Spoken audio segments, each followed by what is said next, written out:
my goodness, guys, I've reached a new level of closeness with God. Let me tell you how God shows up for me. So last night, hubby and I were working late at the office. And at one point, I just went outside and I was just looking at them. He was on this car, working on this car with all of our mechanics. And I said to myself, Nikki, where are you going to find a husband like this? So I get home, hubby and I are eating, and our son Joshie comes to join us. And can you believe the very thoughts that I was thinking at the office, guys? Joshie said it. He said, Mommy, where are you going to find a husband like this? So guys, how could my very thoughts come out of my son's mouth like an hour later? It's just, I went to Joshie this morning, so I said, Joshie, where did those words come from? And my little 13-year-old spiritual guy said, Mommy, it wasn't me. It was God's Spirit speaking through me. Can you believe that? And it's the truth. God can speak through anybody, guys. And he was just confirming my thoughts. Nick, where are you going to find a husband like this who goes overboard in his responsibility as a father and as a husband? That's why I bowed to my brother Kevin, who said to me, Nix, you have a husband who respects you, a husband who takes good care of his family, and he said there's nothing more you can ask of that. And so that's my lesson from God to teach you guys. Let's stop expecting so much from other humans. We're all the same. We all are these weak, frail creatures just doing our best. Nobody gets it right all the time. So we have to show up, man, as God's representative, just loving unconditionally, going the extra mile on God's behalf in the world, being his loving people.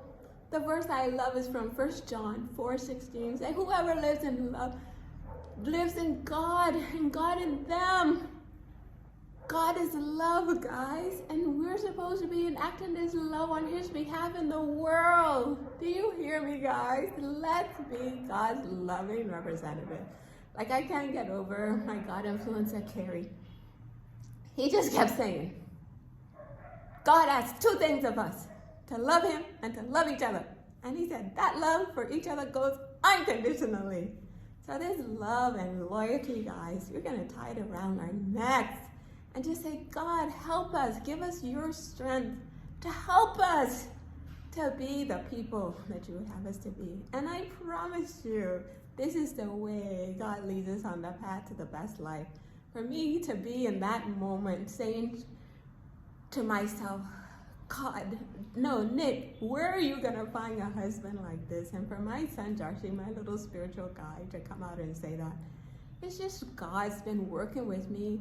And honestly, what Carrie explained, he said, sometimes one has to suffer to save 1,000. So I said, God, I'm a soldier. If I have to suffer to learn these lessons about loving unconditionally, about to keep forgiving, and keep forgiving, to go the extra mile in love, sometimes pretending we don't see what we see, pretending we don't hear what we hear, just keep wiping the slates clean for everybody, every day. Because who are we to hold unforgiveness from somebody? And like my brother Kevin said, he said, if Jesus can ask the people, to God, to forgive the people who put him on the cross, who are we to withhold forgiveness from anyone? These people nailed Jesus to the cross and he's asking God to forgive them. So who are we? We who mess up all day, every day. Who are we? Who are we? Who are we to hold unforgiveness from anyone, guys? So let's just be God's loving people out there, committed to just honoring God, giving him glory, everything we do, everything we say. Let God be seen in us. Like, let people believe in God because they see us. Okay, guys, let's just be the best, excellent people, doing everything on God's behalf, his soldiers in the world. Okay, guys, and I promise you, like Carrie spoke about this verse from Ephesians 3:20 yesterday, that God is able to give us more than we can ever ask or imagine. Can you believe that showed up in my appointment this morning 3 times? And God just confirming those words that he can give us more. But the thing, we have to be obedient to him. So to be obedient to him, you have to learn his voice. Like when I listen to Carrie and I hear from God through him, or my brother Kevin will say something and it will resonate with me, then I say, yes, this is what God is calling me to do. So Carrie will repeat over and over again, the most important thing is obedience to God. But to be obedient, you have to learn his voice. And to learn his voice, you have to spend time with him, guys. Don't play around with your appointments with God. So what I do, I have appointments with him on our website. I have the Jesus Calling devotional I showed you guys.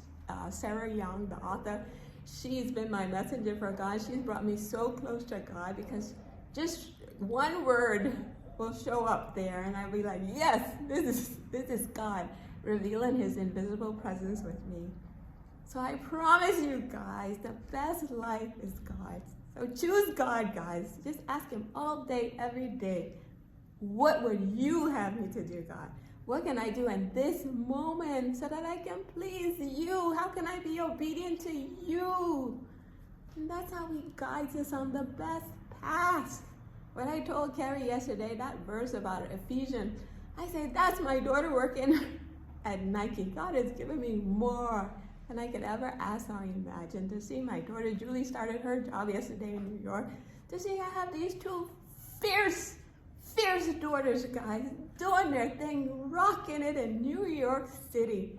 It's just God giving us more than we can ever ask or imagine. So don't miss out, guys. The best life, I promise you, is close to God. Peace.